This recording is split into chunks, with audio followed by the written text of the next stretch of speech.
So if any strangers or issues, we apologize. But no, this is the build. So. Yep.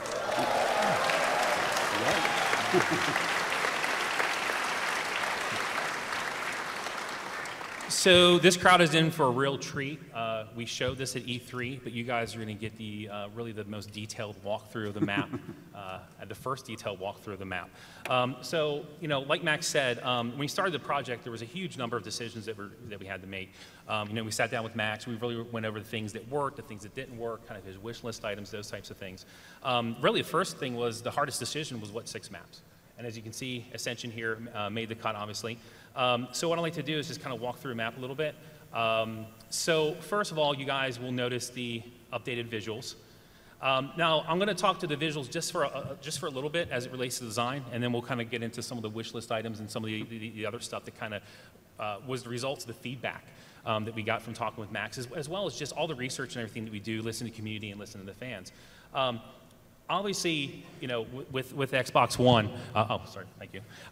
With the Xbox One, we're able to do an incredible amount of visual fidelity, but there's a challenge there. We found very quickly early on in the project that we're sitting here, we're making the map super sexy, we're really pimping them out, but what happens is you start to get a lot of visual noise. And some of our basic kind of really design goals are that any change cannot affect gameplay. So that even goes for visuals. The things that visuals can do is they can really start to muddy really the gameplay. And well, how does that happen? Well, target acquisition. Just a lot of noise and level. People not knowing paths are paths, those types of things. So that was a big challenge we really tackled head on. So let me kind of point out some of the key visuals here. And a lot of it really deals with we wanted to just immerse you even more in the levels. You can see here. So what our artists did here, obviously we have a beautiful skybox with the halo ring rotating around it. They basically created a halo ring that's to scale in game. And that's what you're seeing right now. It's pretty fantastic. Can you drop down there and run around? Yeah.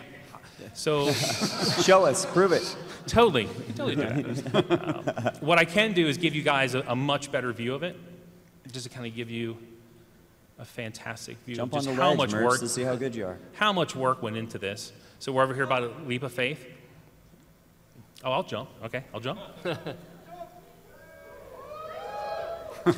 And you just don't really realize just how incredible the visuals are until you. Oh. So.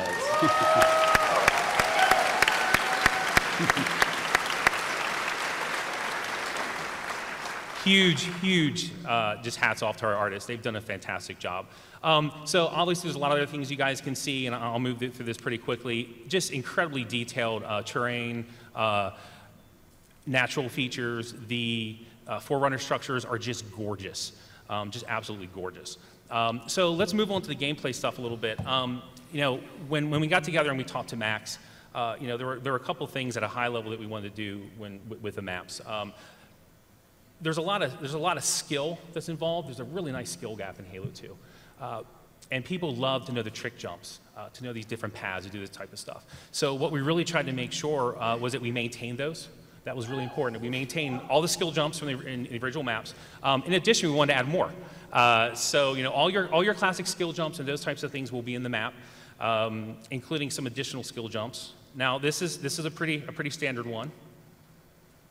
And then just really small things, because really the most important thing here is that every single change, no matter how small, has got to add to the gameplay. It has absolutely got to add to the gameplay. Every single thing that we did to the game had to be a home run. Anything that was 50-50, anything that was kind of like, meh, no, cut. Everything had to move the game forward. So just simple things like this. For those of you that are familiar with the sniper rifle platform here, so you could drop down here before, right? Well, what we wanted to do was for skilled players, they can get up here from another route. So we've seen a lot of really, truly skilled players actually jump up that path, flank their opponent, and it's just fantastic. It's just really subtle things like that have really added a lot to the game. I'm going to go through here and show you guys a couple other really, really important paths that we have changed. Because we know everyone really wants to see the map. You kind of see all the changes that we've done. So I'm really excited to kind of show you guys that stuff. So here's the Banshee platform. Again, fantastic view of the vista. So something that really kind of came out of the feedback with Max when we were talking about the map was the Skybridge does not really get used a lot for obvious reasons. It's really kind of one big circular loop, travel loop.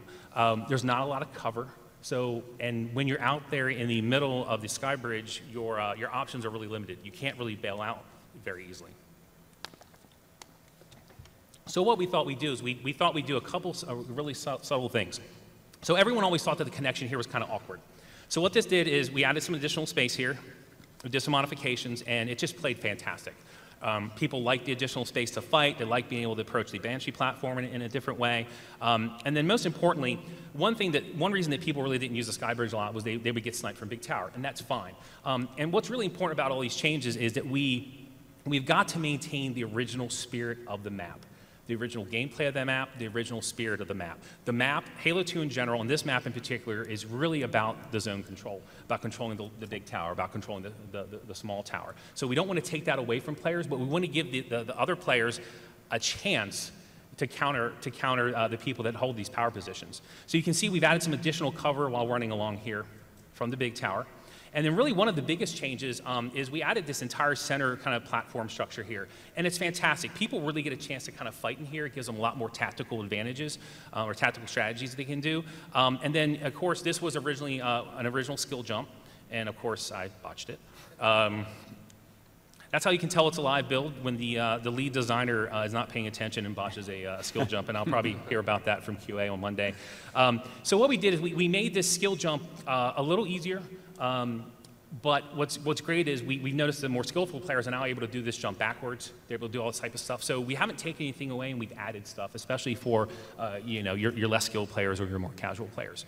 And by having this additional structure here, it's just really played well. It's so subtle, but it's just really worked out fantastic in terms of adding additional cover when you're trying to approach either way, either approaching the Banshee platform or attacking the big tower. There's a lot of other changes that we did. For instance, there weren't not a lot of long-range weapons around this area. We added a Covenant carbine here. It gives you a little bit to counter the BRs and the sniper rifle. Let me go up here to the big tower. So I think really one of the biggest things that we identified in this map when talking with everyone, getting feedback, with talking with Max, is just the dominance of long-range combat in this level. So there's a number of things that we tried to do to kind of help along with this. We adjusted spawns, we added additional cover. I think one of the biggest changes, though, and the thing that I'm most excited about, is we've really tried to add a lot of dynamic elements into the maps. And what's neat about this? Wait, have you shown this yet? No, this is the first time anyone's seen this. Are you sure this is okay, Dennis? Wait, I didn't think you were going to show this, David. All right, okay. Do you guys want to see this? I didn't know we were showing this either, but there goes. We can't pull back now. No, now we're showing it. We're showing it now. So, when talking with Max, one of the wish listings for Max, and Max can verify this, is he wished that they had done. He will verify. He wished that they had done a lot of the more dynamic stuff, like in Zanzibar. The bridges, the wheel, those types of things. Those people find those things exciting. So something that we've done with this map in particular is we have added an energy shield in the middle.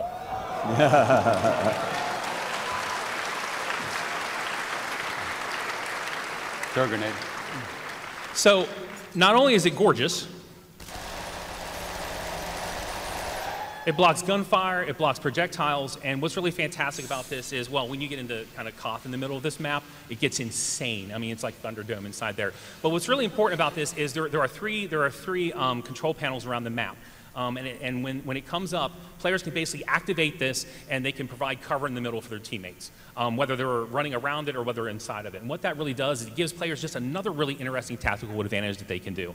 And it's just been fantastic to watch people hit the shield and then assault the big tower, assault the small tower. It's just been really, really exciting to see that type of stuff. And this is really, to go at a high level, this is the type of stuff that we're doing across all the maps, even though we haven't announced what the maps are yet. But you can expect to see this type of stuff. Really taking Zanzibar and spreading that throughout, kind of levels, as well as, going just above and beyond things like plasma coils and those types of things. Really trying to up the interactivity and stuff in the levels.